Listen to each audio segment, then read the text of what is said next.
Olá, está começando mais um programa Papo Socialista e hoje nós recebemos a nossa candidata a deputada federal, Ana Célia. Oi, Ana. Olá, Tiago.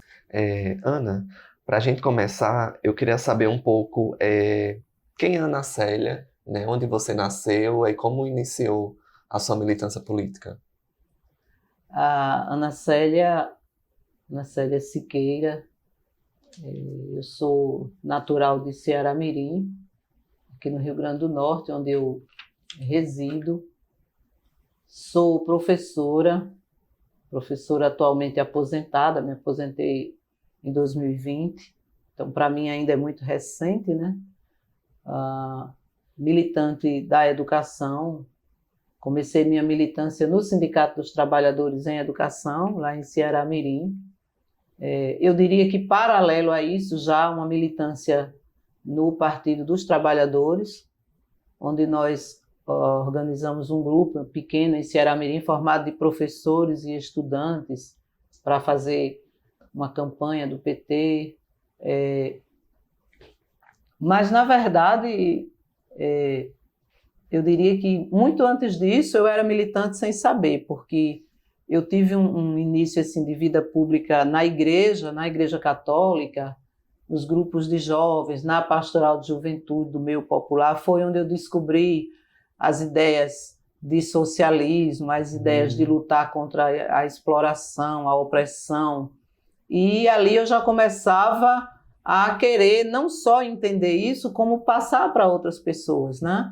Então, o grupo de jovens já não era suficiente para mim. Eu já fui procurando a militância já em outros setores, e aí na faculdade foi onde começou a minha militância em partido político, e logo depois de uma dissolução do partido em Ceará-Mirim, eu passei um tempo fora e depois conheci o PSTU. O PSTU estava surgindo aqui no Rio Grande do Norte, tinha mais ou menos um ano que tinha nascido o PSTU, aquela história, né, do grupo que saiu da Convergência Socialista, e eu passei a fazer parte do PSTU.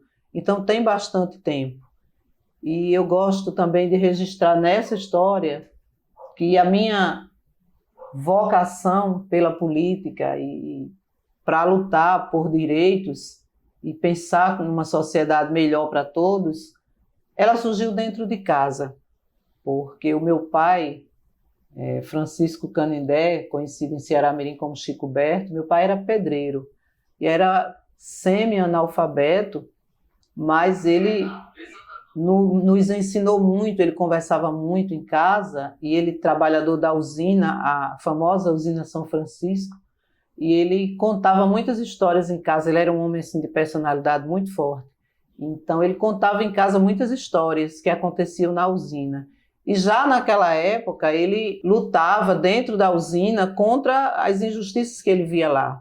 Então eu cansei de ouvi-lo na mesa do café da manhã contar embates que ele tinha, por exemplo, quando os patrões, que na época chamavam de doutores, diziam que não ia ter pagamento, e ele dizia: olha, se não pagar, a gente não vem trabalhar segunda-feira. Você imagina fazer isso numa época que não existia sindicato, né? O que? Anos 70, por aí. E ele dizia: eu não venho trabalhar, e saía dizendo aos outros trabalhadores também, tentando convencê-los, né? Eles não faziam isso, evidentemente, com medo, mas ele dizia: se chegar segunda-feira e não tiver pagamento, a gente não trabalha. A minha mãe morria de medo, era aquela coisa. E eu achava aquilo bonito, aquela atitude bonita. Então ele era um homem que tinha muita raiva de injustiça, e eu ficava vendo aquilo. Então eu sempre tive essa coisa de caminhar nesse mesmo sentido, eu entendia isso, né? E daí, para entrar num partido socialista, um partido que oferece um programa para fazer essa transição, para trazer isso para os trabalhadores, para mim era tranquilo, era o lugar que eu gostaria de estar. Então, estou aí no PSTU esse tempo todinho. Sim. E faço da minha militância um ofício para levantar essa bandeira contra a exploração e a opressão da nossa classe. Sim, antes do PSTU você mencionou que você militou antes no PT, não foi isso? Foi. Militei no PT, foi uma experiência que nós fizemos lá em Ceará-Mirim. Eu falo nós porque foi um grupo de professores. E na primeira campanha do Lula, né? Aquela que ele ainda falava de que trabalhador vota em trabalhador, e que o PT fazia a campanha com os militantes. Hoje a gente sabe que não é mais, né? É um partido totalmente adaptado à democracia burguesa. E a gente fez ali a militância, uma coisa muito bonita, era uma coisa muito idealista, nós éramos muito jovens, não tínhamos dinheiro, não tínhamos recursos, mas tínhamos muita vontade de fazer as coisas. Então nós fazíamos uma campanha bem simples, bem pé no chão. Nós tivemos candidatos a prefeito na cidade e fazíamos a campanha de bicicleta, visitando o interior. Então foi uma coisa muito, muito legal, mas que depois a gente já percebeu que o partido tinha outras ideias. O partido queria impor a candidatura que nós tínhamos que abraçar na cidade, a forma como a gente deveria fazer, e já surgia ali, direto da Nacional, algumas interferências nas indicações estaduais. E ali a gente já entendia que estava errado, que a coisa tinha que ser de baixo para cima e não o contrário. Então houve uma indicação na época da então prefeita Luísa Erundina pelo apoio a um candidato aqui do estado, e nós não tivemos acordo e achamos que o melhor caminho era acabar ali o partido, porque nós não íamos rumar para aquilo, né? Para essa forma de funcionamento. Os outros foram cuidar de suas vidas, alguns ficaram militando em outras organizações, e eu já comecei ali a conhecer o PSTU, onde estou até hoje. E nesse caminho, né, de início de militância partidária no PT, como que foi essa migração, né, essa ruptura? Fala um pouco mais sobre essa ruptura com o PT e a sua entrada já com a militância no PSTU. Tá.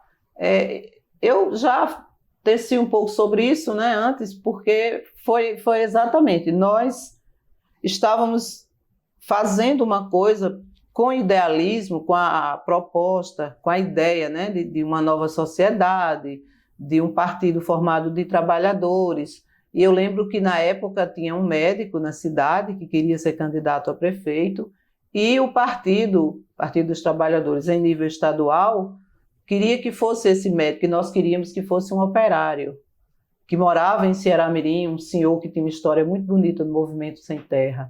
Então começou a ter divergências aí. Outra coisa é quando nós vínhamos para os encontros e nós percebíamos aquela história das correntes internas do PT determinando como iam ser feitos os debates que nós não conhecíamos, ou seja, não chegava até nós que estávamos lá na base o que estava sendo discutido pela direção do partido. No entanto, quando nós chegávamos nos encontros, queríamos que a gente se encaixasse naquelas correntes, que fosse votar naquelas ideias que a gente não conhecia. Então, nós éramos um grupo assim muito... eles chamavam de radicais, diziam que nós éramos radicais. Então, porque a gente dizia, nós não vamos votar nisso, nós não conhecemos, não queremos, e não é desse jeito. E ali a gente já se sentia desconfortável. Então, quando acabou que... Isso parece caos, né? Acabou que o candidato nem foi o médico que o partido queria, porque o médico se filiou diretamente no diretório estadual. Acabou que nem foi ele, nem foi o operário que nós queríamos. Foram 2 professores. Então, quando terminou aquela campanha, a gente já bem chateado, porque nós aguentamos muita coisa na cidade, nós fazíamos a campanha de uma maneira muito simples, assim, tudo muito limitado, e as pessoas ofereciam a gente, até os vereadores da época, né, o pessoal acostumado a controlar a política local, oferecia, e eles diziam que por puro orgulho, a gente, não, aqui a gente faz as coisas com o nosso recurso, gravávamos o programa na casa dos componentes mesmo, ali fazíamos uma coisa bem limitada, tivemos programa de rádio, debate, tudo da campanha nós participávamos, fazendo assim, sabe, assim, no peito e na raça.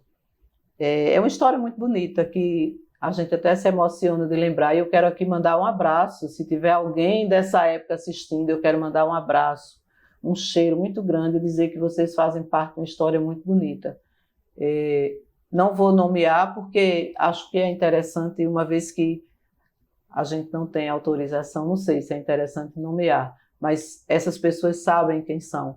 E quando a gente viu o partido querendo determinar de cima para baixo, a gente já viu a falta de democracia, falta de formação política para a base, de dar importância ao que aqueles jovens estavam fazendo e, ao mesmo tempo, um controle pelas figuras que centralizavam o partido, né? Então, não existia centralismo, porém existiam as correntes e cada corrente tinha os seus chefes que queriam comandar tudo. Então, aquela forma de funcionamento ali não nos agradou e nós paramos ali. Depois da eleição, nós dissolvemos o partido, passamos um tempo, eu fiquei um tempo sem militar, mas como eu já fazia parte da educação e costumava vir para as assembleias e encontrava o pessoal do partido, ali foi que surgiram os convites para conhecer, para discutir, e eu fui me aproximando até o dia que entrei no partido. Então foi uma transição assim diferente. Eu valorizo muito porque eu fui convidada primeiro a assistir uma reunião, ler um material, discutir aquele material. Então ali eu já percebi o quê? Uma coisa diferente, porque eu entrei com a possibilidade de me formar enquanto militante. Eu não estava entrando simplesmente para ser mais uma. Eu estava entrando e já tendo contato com uma teoria do partido, com as ideias, para de fato entender se era aquilo que eu queria. Então isso foi o que me cativou, foi o que me conquistou para permanecer no partido, né? E aos poucos a gente vai conhecendo e vai vendo que é essa forma de organização que nos interessa. Ana, você tem uma luta muito forte também, né, de militância na luta contra o racismo, não é isso? E quando que foi que iniciou essa sua militância mais organizada nos movimentos contra as opressões? Eu diria, Tiago, que organizada mesmo foi quando eu tive contato, indo aos congressos nacionais, aos eventos nacionais, tanto do partido quanto do sindicato, quando eu tive o contato e recebi o convite para conhecer as atividades desenvolvidas pela Secretaria de Negros e Negras. Interessante que no movimento sindical eu nunca havia recebido um convite assim, nacionalmente para conhecer, mas no partido, exatamente no primeiro Fórum Social Mundial a que eu fui, no Rio Grande do Sul, eu recebi um convite para assistir uma reunião da Secretaria de Negros e Negras, e aí eu comecei a ter contato com o restante do pessoal e com o movimento organizado. Um pouco antes disso, a coisa acontecia, mas era mais solta. Eu acho que eu fazia meio que intuitivamente, nas minhas conversas, nas minhas discussões. Como eu disse, eu sempre tive um olhar muito sério para essa coisa da injustiça, da exploração, da opressão. Então, sempre que eu via aquilo me incomodava, eu me colocava contra, mas especificamente em relação ao racismo, eu não tinha ainda uma militância direcionada, né? E olha que eu, como mulher negra e como filha de trabalhador, morando na periferia de uma cidade que tem muita gente negra, que tem muita gente que é descendente de indígena ao seu redor, eu não era tratada como uma pessoa negra, né?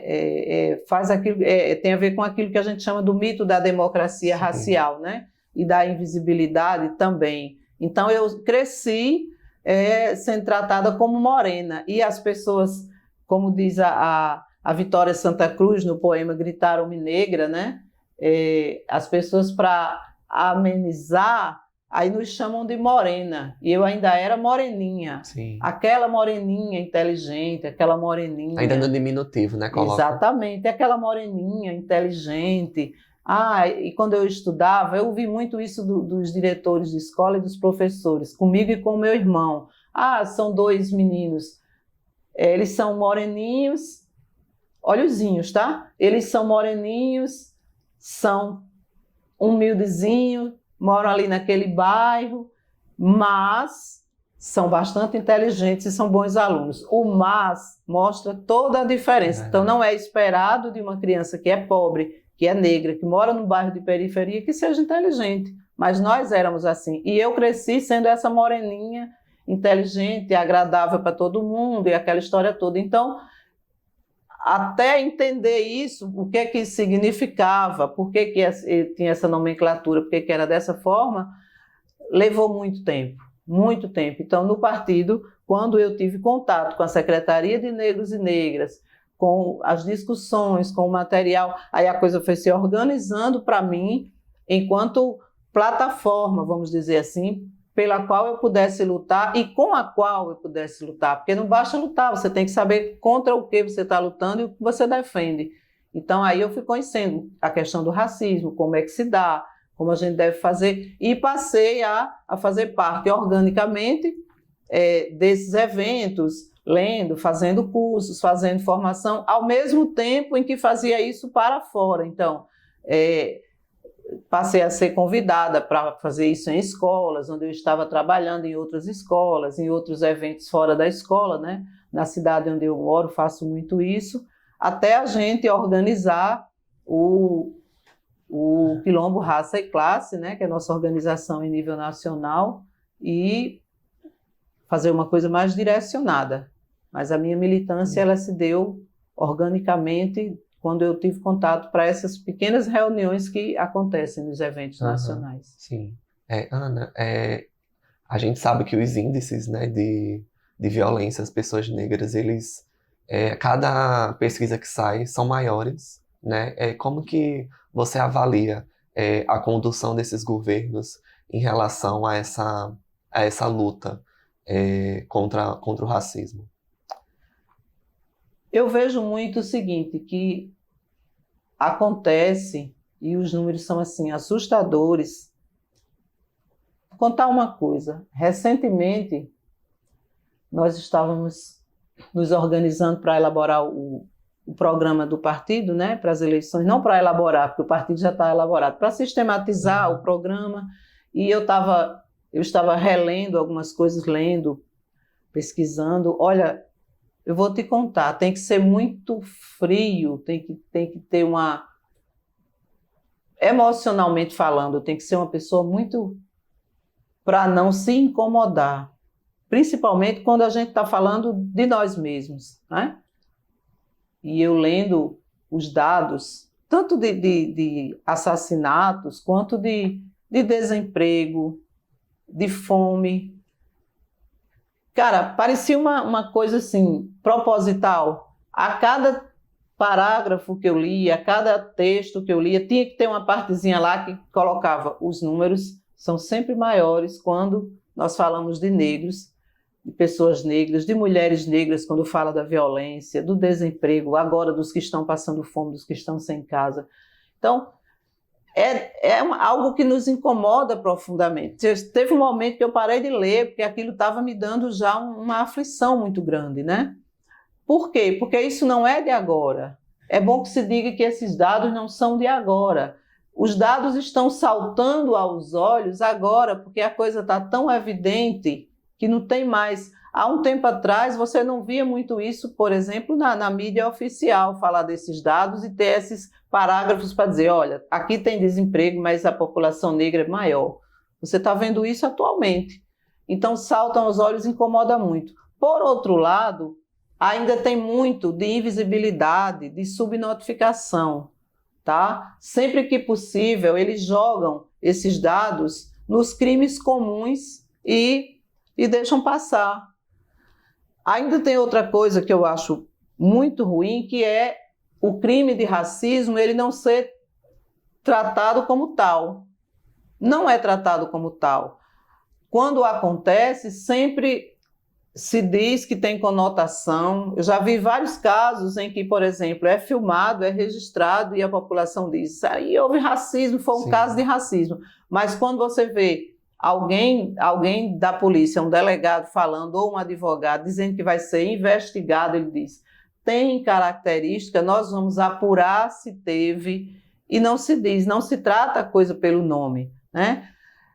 São como os casos de violência, as pessoas LGBTs, são escondidos os números e não são tratados como deve ser, com o devido nome, o feminicídio também. Então, em relação aos governos, nós não vemos empenho dos governos em punir esses casos, como de fato dizendo o que eles são. Ó, isso aqui foi um crime de racismo, isso aqui foi um crime. Não diz isso.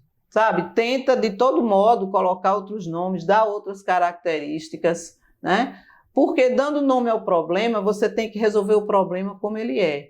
E o problema se resolve com campanha de formação, com campanha de orientação. Essa campanha teria que ser desde a base, por exemplo. As escolas tinham que ter hoje uma formação muito forte contra o racismo. As crianças estão sofrendo racismo dentro das salas de aula e os professores não estão sabendo tratar a coisa, né? E, ao mesmo tempo, que o papel dos governos não é só criar secretarias, criar conselhos.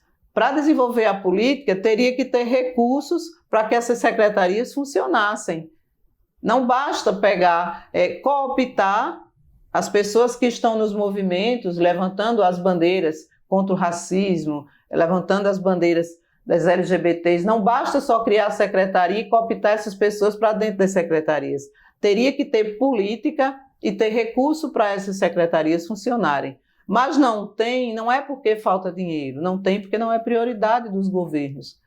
Porque as prioridades dos governos são outras. Manter dívidas, manter perdão de dívidas de grandes empresários, pagar dívida, né, a banqueiro que tem maior peso, pagar quem bancou as campanhas, manter os grandes empresários, manter o agronegócio. Então, isso aí é coisa pequena, não precisa gastar dinheiro com isso. Enquanto isso, o nosso povo fica sendo oprimido, fica sendo explorado cada vez mais por esse sistema que vai enriquecendo e vai se fortalecendo à custa do suor, do sangue e da vida. Uhum. Então, é uma combinação muito, muito séria, né, de raça e classe, que nós dizemos que não vai se resolver nessa sociedade porque as prioridades são outras, as prioridades de quem está na cabeça do governo. Sim. Ana, você agora está como candidata, né, a deputada federal, mais uma tarefa, né, que você está assumindo nessa campanha. Quais outros cargos que você já disputou em outras campanhas eleitorais? Eu já fui candidata a senadora, sempre pelo PSTU, tá? Fui candidata a senadora, fui candidata a deputada também. Me parece que essa não é a primeira vez que eu sou candidata a deputada federal. No entanto, as pessoas, particularmente em Ceará-Mirim, as pessoas lembram mais de mim como candidata a senadora. Há quem me chama lá em Ceará-Mirim de senadora. Eu digo que é um cargo, no meu caso, foi vitalício esse mandato, né? Porque foi minha primeira candidatura no PSTU e as pessoas até hoje fazem essa referência. A primeira foi como senadora? Foi. Que você saiu? Foi em 2002. Eu vim para a convenção do partido sem a menor ideia que isso ia acontecer e, de repente, foi sugerido o meu nome, foi postulado. Eu, até então, nunca havia sido candidata a nada, é bom que eu gosto de lembrar isso, eu nunca fui candidata a nada, eu estudei e nunca fui de grêmio, de movimento estudantil, nunca fui. E, de repente, eu estava lá no partido e estavam sugerindo o meu nome. Eu entendi isso como uma tarefa e como algo que eu deveria fazer dentro da militância. Bom, se o partido está dizendo que eu tenho condições e vai me ajudar naquilo que eu não tiver condições, vou embora. Então, quando eu cheguei em casa, fui dizer que era candidata, ninguém lá de casa acreditou, né? Acharam, inclusive, que eu estava brincando. E, a partir daí, eu participei de outras. Em Ceará-Mirim, já fui candidata a prefeita, fui candidata a vereadora, tá? Sempre participando e fazendo aquilo que nós no partido fazemos, que é divulgar o programa do partido, trazer as outras pessoas, tentar trazer para esse programa, discutir as ideias do partido e apresentar as ideias socialistas para transformar esse mundo, essa cidade, esse estado, naquilo que nós queremos. Ana, você lembra de alguma história curiosa que aconteceu nesses momentos que você foi candidata ou a senadora ou a deputada que você queira falar um pouquinho para a gente? Tem muitas, né? Tem muitas. O próprio início da minha candidatura a governadora, assim, é bem interessante, aquilo que eu falei. Eu vim para a reunião sem a menor ideia de que eu ia sair candidata. E era num domingo, quando eu cheguei em casa, falei para minha mãe, mãe, eu vou sair candidata. Ela disse, menina, agora tu inventasse essa. vou sair candidata. Aí ela, e vai ser candidata a quê? Eu disse, vou ser candidata a senadora. Aí ela olhou para mim e disse, não acredito não. Como eu sou uma pessoa, quem me conhece sabe que eu sou uma pessoa que gosto muito de brincar, ela olhou para mim e disse, mulher, eu sei que tá tarde, você tá com fome, se preocupe não, que daqui a pouco o almoço sai. Para ela, né, eu estava delirando, provavelmente de fome.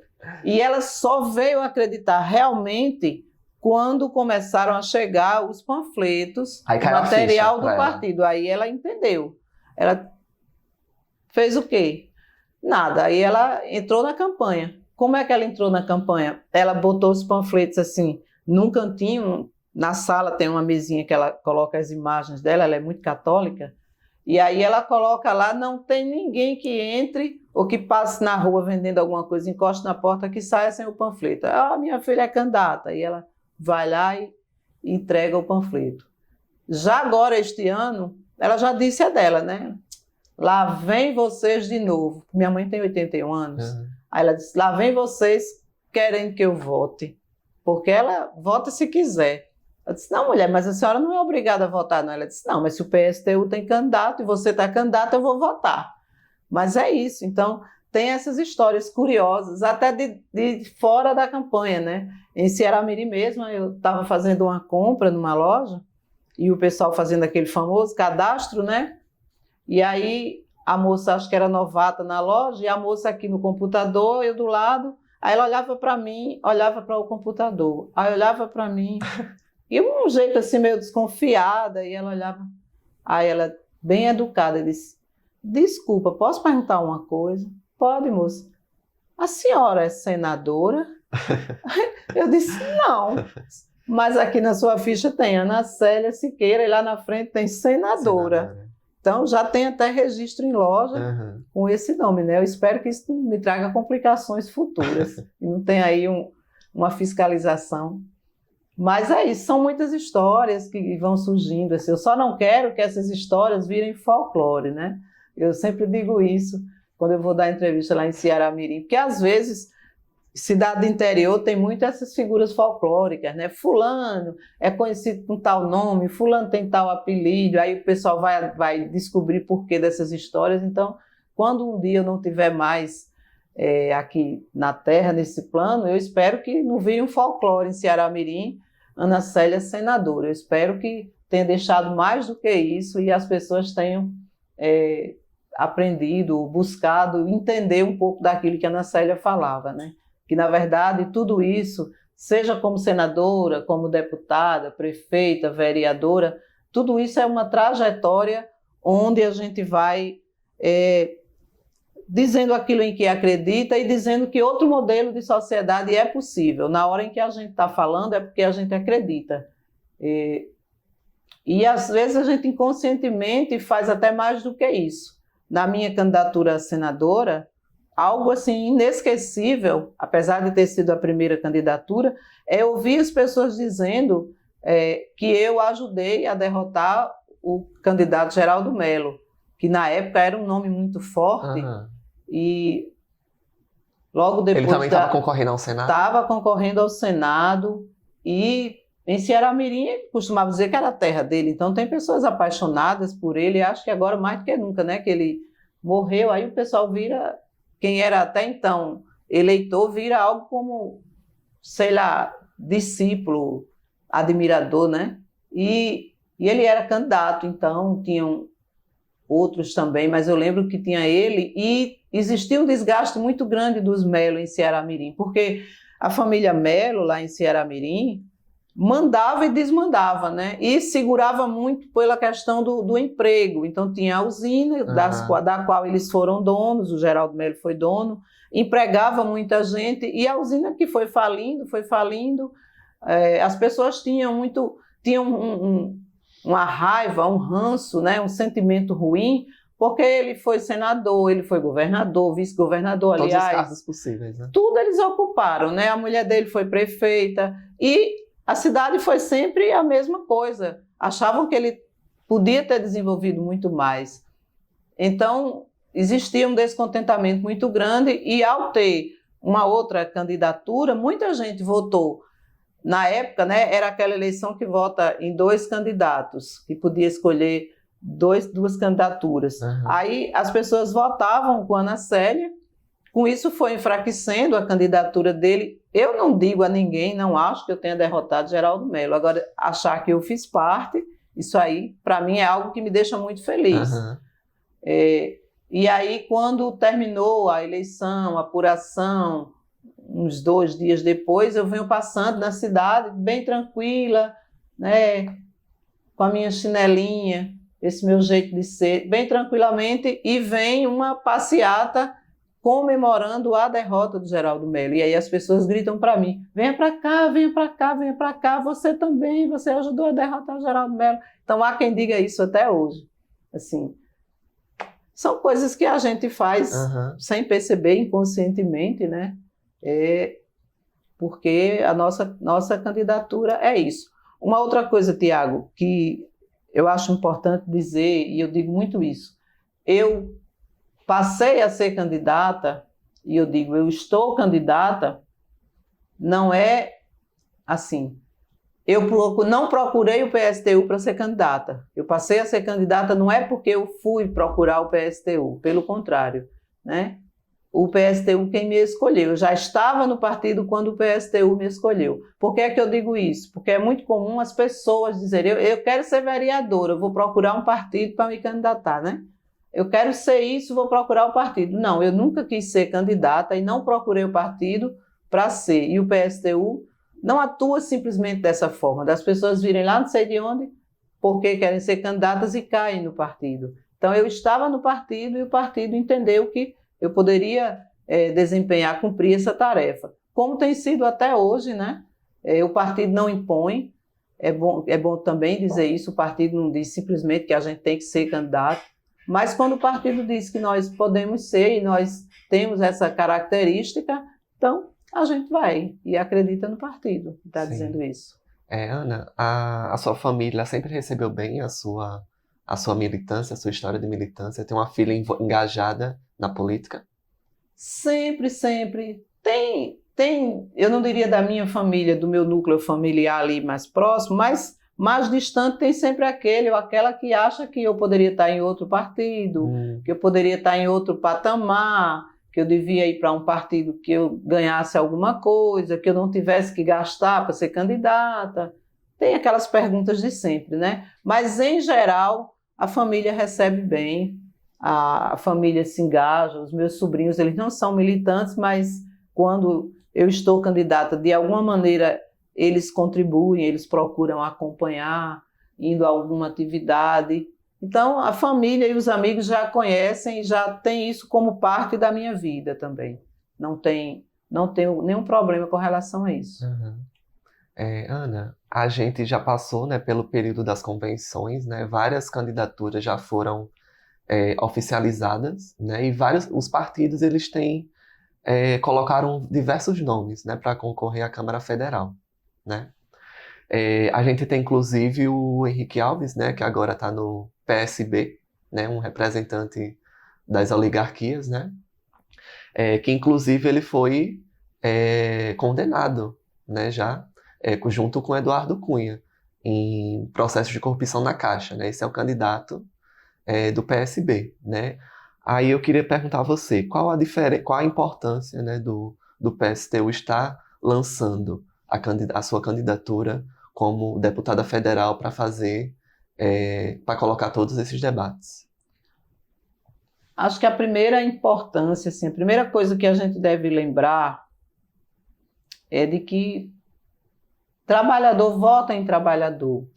Então, se houver por parte do eleitor, seja trabalhador ou trabalhadora ou estudante, se houver por parte dele uma reflexão do que significa isso, o Henrique Alves, primeiro o nome, né? Alves já diz tudo. São oligarquias do Estado, são políticos profissionais, políticos de carteirinha. Então, quando o avô está bem velhinho, já está preparando o neto, o bisneto, né, para ir na mesma trajetória, mudam de partido a todo tempo, contanto que não saiam de cena.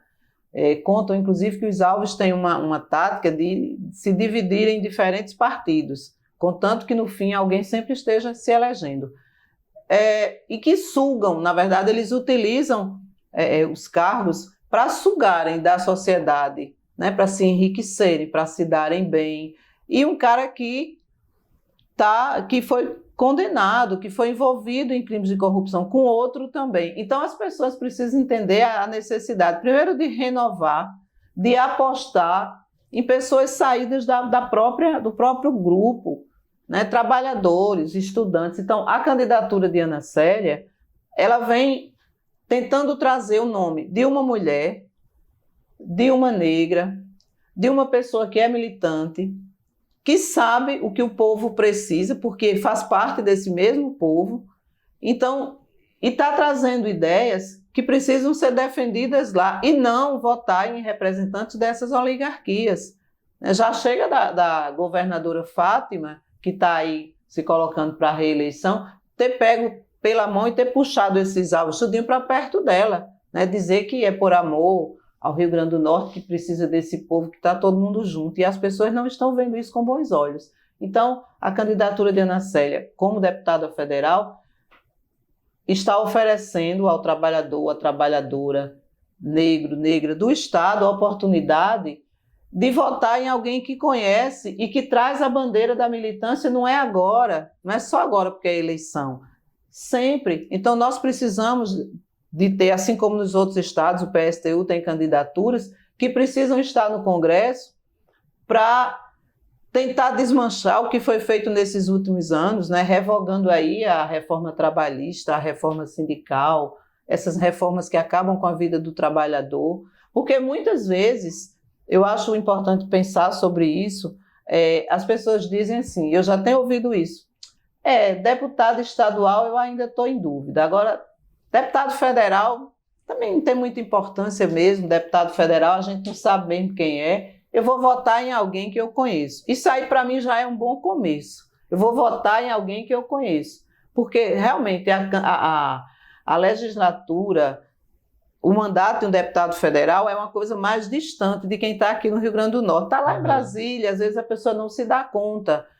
Só se dá conta quando tem uma campanha contra uma votação importante, e hoje acho que graças à imprensa, né, que traz a coisa mais para perto, né, tem aquele sistema de TV que transmitem direto as votações, as pessoas estão vendo mais. Então, começa a entender que precisa saber no que o deputado que ela votou, no que ele está votando. É tanto que quando tem uma votação importante, depois estoura as listas lá de quem votou a favor.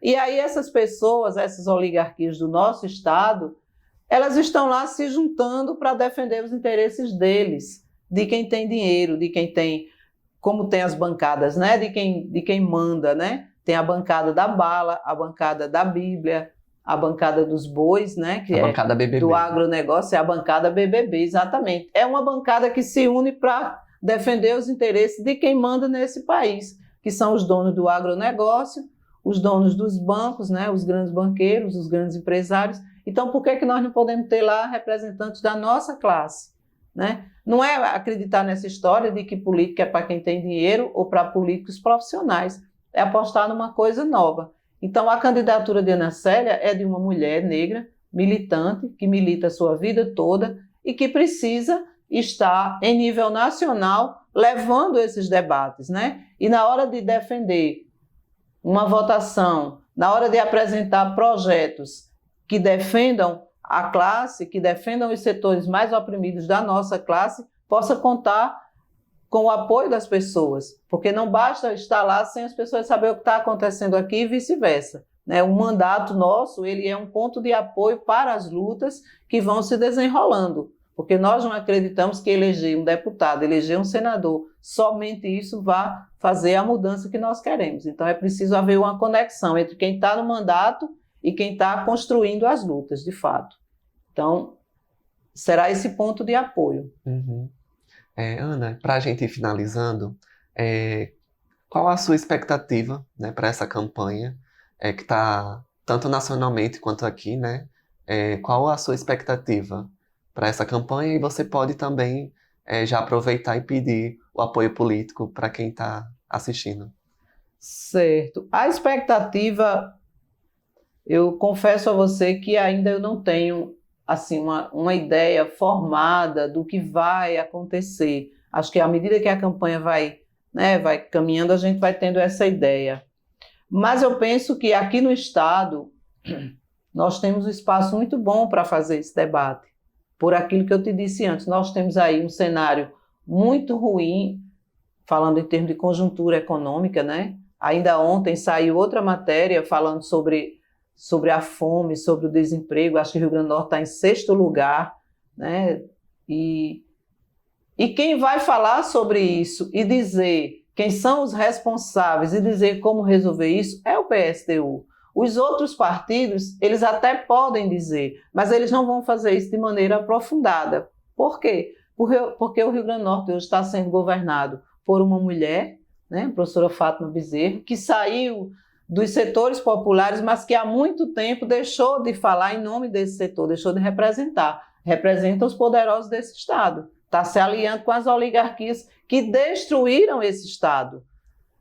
Pessoas com quem ela, à frente do seu sindicato, lutou contra e hoje traz isso. Então, as pessoas estão vendo essa contradição e nós precisamos explorar isso e entender por que se faz isso, né? Então, as candidaturas do PSTU, de um modo geral, vão falar muito sobre isso, você que não gosta, você que acha ruim, comece a amaciar o ouvido, porque vai ouvir muito para que se entenda isso, porque os maiores prejudicados somos nós. E a expectativa é que nesse debate, nessa discussão, as pessoas possam crescer, né, aumentar o seu descontentamento com os políticos da burguesia e votar nas candidaturas de trabalhadores, nas candidaturas populares.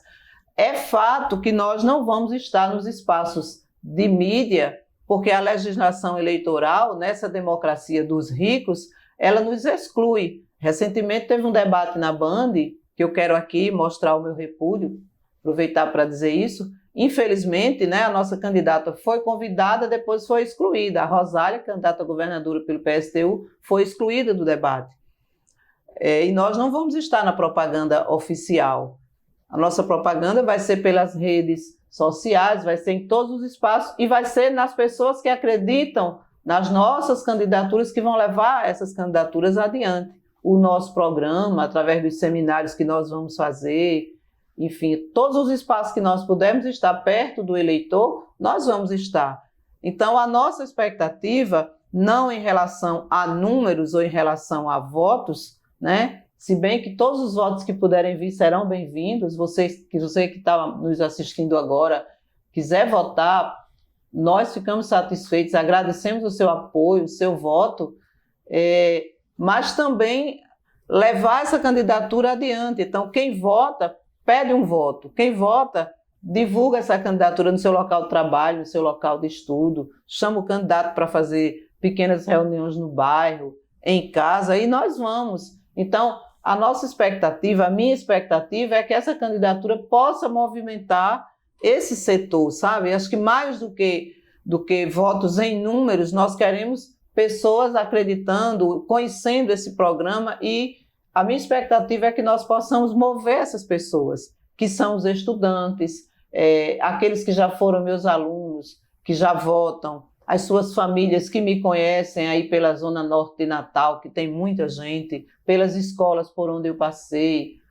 Em cada lugar que a Ana Célia for conhecida, tiver 1 ou 2 pessoas que votam, que a gente possa dialogar, possa fazer uma visita em casa e falar das propostas e das ideias. Então é isso, a expectativa é movimentar esse setor popular onde nós estamos e, com isso, a gente angariar, a gente trazer votos, sim, porque cada voto no PSTU, na chapa do PSTU, que tem a Rosália como candidata a governadora, Socorro, professora, é a vice, vai ter o Dário Barbosa, candidato a senador, Dário bastante conhecido também, né? E a Luciana Lima, outra professora, candidata a deputada estadual. Então, é uma chapa majoritariamente feminina e nós estamos dialogando para deixar agora as mulheres tomarem essa chapa para si e dizer, é nessa chapa aqui que a gente vai fazer a campanha e discutir, divulgar as ideias e transformar isso em votos.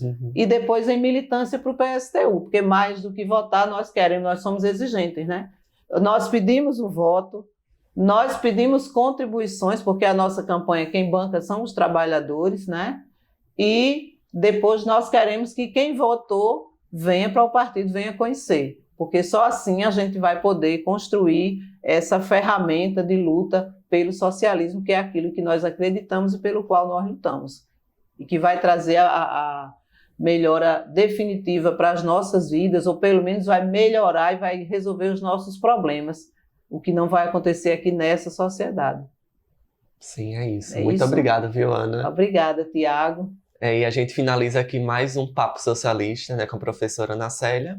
E confira o nosso programa no nosso canal no YouTube. E não esqueçam também de seguir o PSTU-RN nas redes sociais. Nós estamos no Facebook e no Instagram. É isso, gente. Até mais.